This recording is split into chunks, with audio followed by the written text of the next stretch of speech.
Did you know that 1 in 3 Australians couldn't cover a $500 emergency without borrowing money?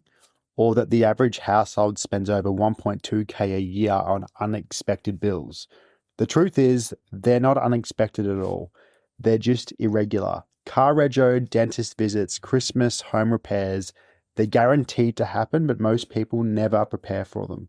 In this week's episode, I'm breaking down the exact expenses you should be saving for and how to set up simple funds that turn panic into peace of mind. Stop letting bills control you. Start preparing for them.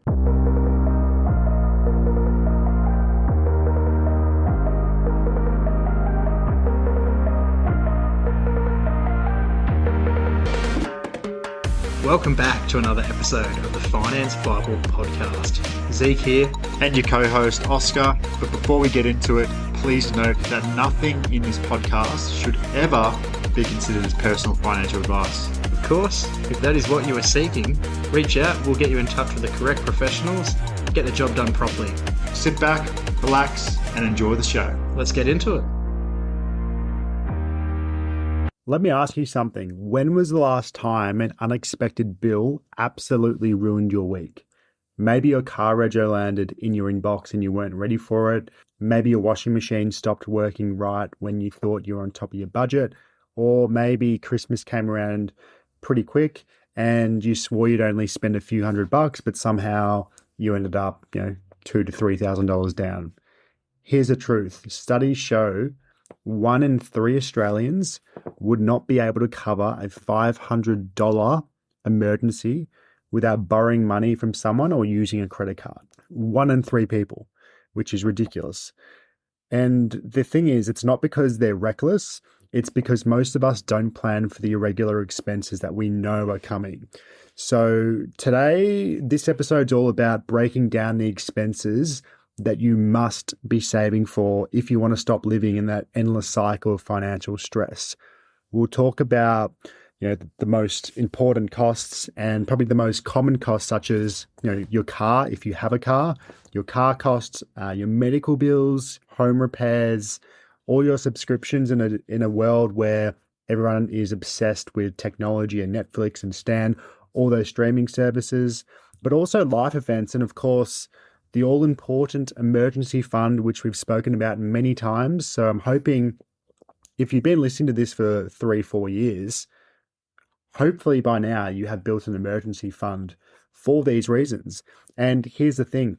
Once you understand these categories and start saving for them, money stops being scary.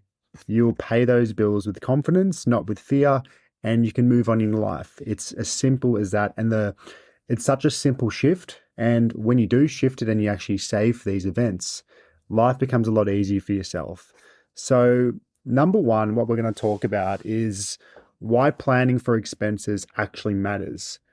Here's the problem with most budgets. They're too short-sighted. You might be budgeting for a week, but it's not consistent. Like you might know for a fact that you've overspent the last couple months and you put a budget together and you might have a couple good weeks, but then all of a sudden you get invited to a friend's drinks and then you get a bit carried away and then next weekend it happens again and then you go out for dinner and then your friends want to go on a trip. Then all of a sudden, because you've got a credit card, you haven't really thought about the ramifications and you've just spent a lot of money that you do not have. And then your bills come, your car rego's due next week. And then all of a sudden it's creeping up and this big snowball of debt has begun and now you need to start paying it down. So as I mentioned, most people only plan for what's due this week or this month. So you're talking about rent, groceries, utilities. The problem is life does not run on a monthly cycle. According to Finder, the average Australian forks out more than 1.2K a year on unexpected bills, and 60% of that. And 60% admit they put those costs straight on a credit card because they do not have the money set aside. And the issue is, if you don't have a credit card, well, you are not in luck, because how are you going to pay for this bill? If you're not even putting money aside in your savings, this is where people borrow money from loved ones and friends, and it can get a bit messy. So just think about it for a second. $1,000 or $1,200, that could be, a holiday, an interstate holiday, could be to put towards investment or some shares or your extra mortgage repayments. But instead, because people don't plan ahead, it becomes debt, and it's 1.2 grand that you've just basically wasted and given away. If you reframe it, it can change the way you look at things. Here's the reframe. None of these are truly unexpected. They're just irregular. And if something is irregular but guaranteed, then you can and you also should prepare for it. Now, the categories that you must save for can vary from individual to individual based on, if you have a car, if you have TV, subscriptions. But this is just based on the average Australian, where a lot of individuals do have cars and subscriptions. So number one, we'll talk about car costs. So cars are one of the biggest silent budget killers. It's pretty obvious. People treat car expenses like surprises, which is crazy because when you buy a car, you should know that you're going to pay your rego, your insurance, your petrol, your diesel on a regular basis. But yeah, people treat these as surprises, as well as their car insurance and servicing. But they're all predictable as literally as the sun coming up. So before you get a car, if you're thinking about getting a car, you need to calculate to your month or your fortnight or the week that you get paid on your pay cycle, how much to put aside so that when your car rego or your insurance or your service comes up, you can put money into it as opposed to using a credit card or borrowing money that you don't have. Because here's a statistic, the average Australian spends over 10 grand a year of just owning and running a car. That's your fuel, your rego, your servicing, your insurance, everything together. And if you break that down weekly, it's nearly $200 a week. So just on that alone, and let's say 10 grand is the average, so you might be below that or a little bit above it. But if that's you, then it's simple. You need to put aside at least $200 a week into a car account to cover you in case anything does happen to your car. So why do we act shocked when the rego bill comes? Or when the mechanic tells us you need new brakes? You subconsciously know it's coming, so save for it. Even $10, $20 a week into a car fund helps when you need to pay for these expenses. The more you put it off, if you can't afford it, your car is slowly breaking in a way, because if you need to service ASAP and then all of a sudden you can't afford it for 12 months, well, you're driving a car that's overdue 12 months for a service. And depending what car you have and how old it is, this could literally make or break your car. So really think about it. The second category that you must save for is medical and health costs. According to the ABS, the average Australian household spends about 4 grand a year on health expenses. That includes, prescriptions, GP visits, dentist bills, physios, health insurance gaps. And you might think if you can't afford, these checkups, that skipping the dentist seems like saving money, until it's not, until you need to get a filling. So someone might avoid a $200 checkup and then all of a sudden they need the $2,000 root canal. So these medical and health costs are so important, especially when we're in a world where, as our last episode Zeke was talking about, how junk food's now cheaper than actual health foods like fruit and veggies, because everyone is going to the junk food. So this is where your health becomes so important to get regular checkups. Health costs are not inevitable. They're not emergencies, they're life. They're part of life. You need to get checked up when you're not feeling well, when you need antibiotics, when you need to go to the dentist. If you got a sore knee from sport, go to the physio. You need to do it. It is literally non-negotiable. The third category are home expenses, because they are brutal, because they can often come out of nowhere. And this is for individuals who have a home. A lot of Australians now are renting because the barrier to entry is so high at the moment with the cost of living, depending where you're wanting to buy. So a lot of individuals are rent vesting, which we love. But yeah, even when you're rent vesting with your investment property, some home expenses may come up. But if you're renting and you don't have an investment, this might not apply to you. So for the homeowners, research shows the average homeowner spends around 5 grand a year just on repairs for their house. So this is your hot water system, your roof might be leaking, you might have a broken aircon unit. The list can go on, literally can be anything. And for renters, let's just, put you guys into the category. Might look a little bit different, but we might be talking about, furniture replacement, moving fees if you're moving, rentals, contents insurance. But yeah, they're just as real as the homeowners spending the $5,000. This is not optional. So when these expenses come up, let's say your hot water system's broken, this is not an optional thing to decide if you're going to fix it or not. You want to fix it, you need to fix it. So this is why home expenses deserves its own fund. You need to have a fund for home expenses if you're a homeowner. And if you're a renter who wants to move every 12 months or even buying new furniture, it's not silly to have your own account as well. Fourth category, annual subscriptions and memberships. These fly under the radar, but they add up very quickly. You might see in your direct debits coming out every month or fortnightly, $15, $20. And at the time, that's easy. That's not much happening at all. But if you've got 5, 6, 7, 8 subscriptions individually with $15, all of a sudden, you've got a hefty amount of subscriptions. So we're talking about gym memberships, Netflix, Spotify, Amazon Prime, even software and professional memberships. On average, Australians spend $660 a year on unused subscriptions alone. Unused.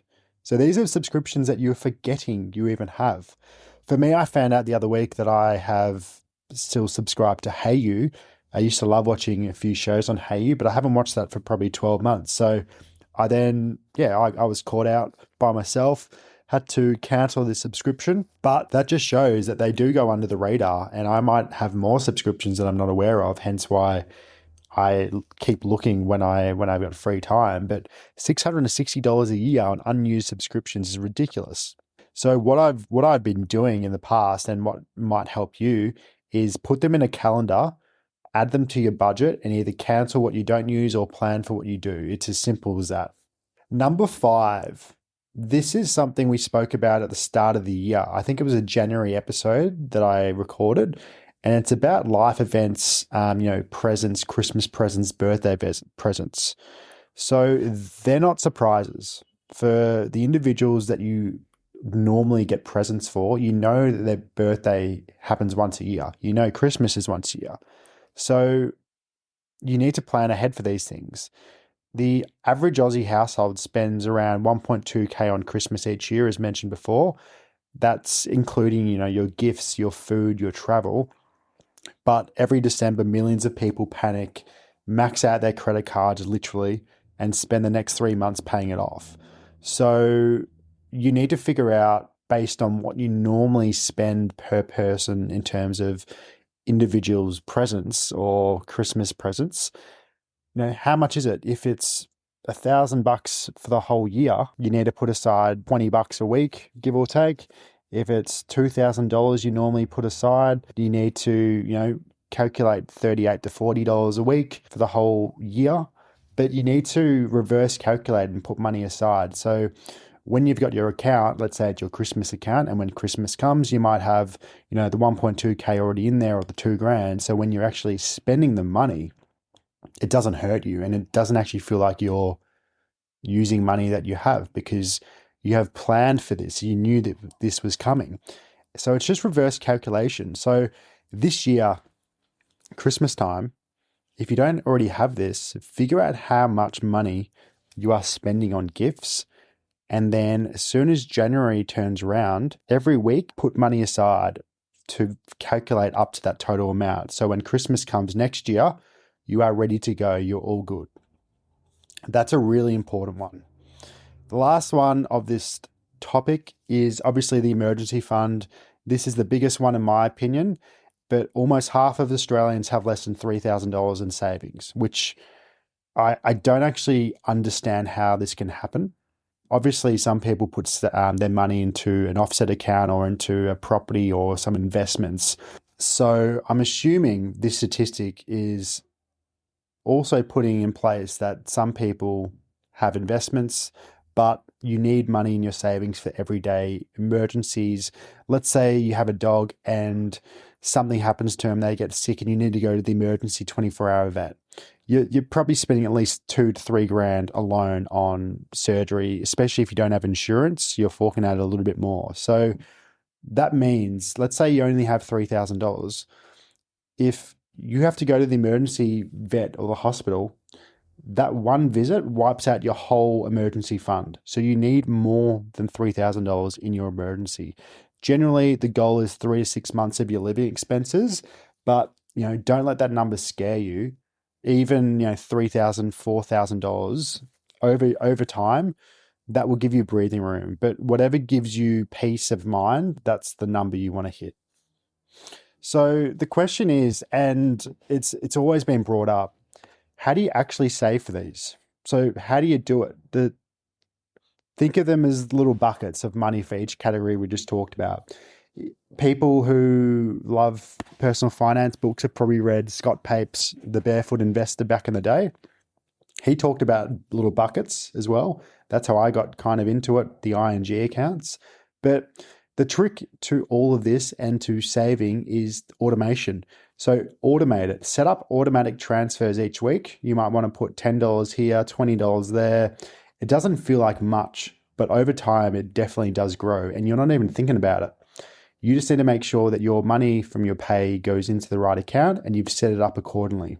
If you save just $20 a week into one of these funds, you'll have over $1,000 in 12 months. Double it to $40 a week, and that's $2,000. That's a car rego, your dentist, and your Christmas cupboard without a single cent of debt.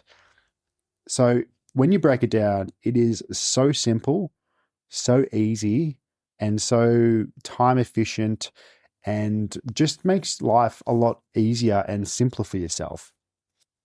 The main issue that we face as a country and as a society with, the increased amounts of social media use and, just doom scrolling and a bit of brain rotting activities is the shift of your mindset.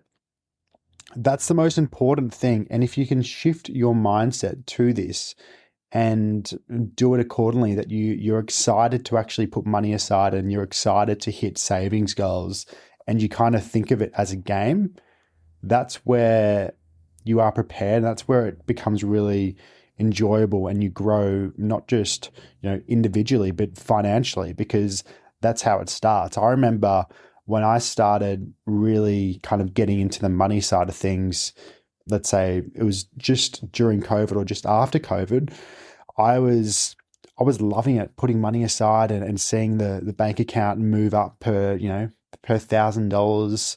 It started 1,000, 2,000, kept going up to 10, and the numbers grew. And then when the numbers grew, you had a new goal you wanted to hit, and when you hit that goal, you wanted to go again. And then after that, you wanted to use that money to invest into something else. So shift your mindset into that, and once you shift it, life gets a lot easier and it's fun. So your saving for irregular expenses won't stop the expenses from happening. That's the thing. But instead of feeling blindsided, you will feel in control if you put this money aside and you plan ahead. And when you feel in control, control is freedom, because money isn't about being rich.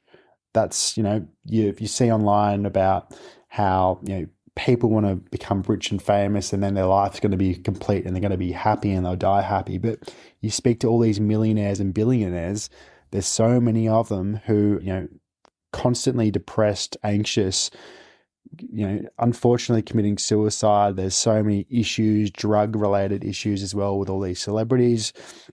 So, having all this money and being rich isn't the end goal. It's about not panicking when life happens. That's the main thing. It gives you freedom, control. It gives you a sense of calmness when you know that you've got the money there. That's one of the best things about the money side of things and actually putting money aside, because it gives you time, which is the most important thing. And when you get older, that's the thing you want back, which you can never have back. So if you look after your money, you put it where you need to put it, you don't get unexpected bills and put you back 6 to 12 months in terms of your finance goals, that's how you're going to grow personally and financially and actually hit your goals that you've been wanting to hit forever. Here's my challenge to you.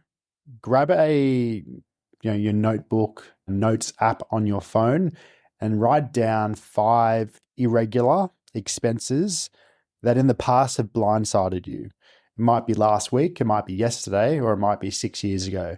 Then from there, once you've written those down, pick just one of them, only one, and set up a fund for it. So I might have popped down that 2 years ago, my car service blindsided me when my car broke down. And if I picked that one individually, I'd then set up an own car fund. So automate $10 or $20 a week to that new fund. So then I'd set up for my pay. Whenever my pay comes, let's say it's fortnightly, then I'd put $20 a fortnight or $40 a fortnight, depending how much you want to do weekly. Over time, then you can slowly add the others to it. So you might have, let's say you've got 6 different blind sides: your car, your insurance, your dentist, you might have Christmas, your mum's birthday, and we'll finish off with your health insurance.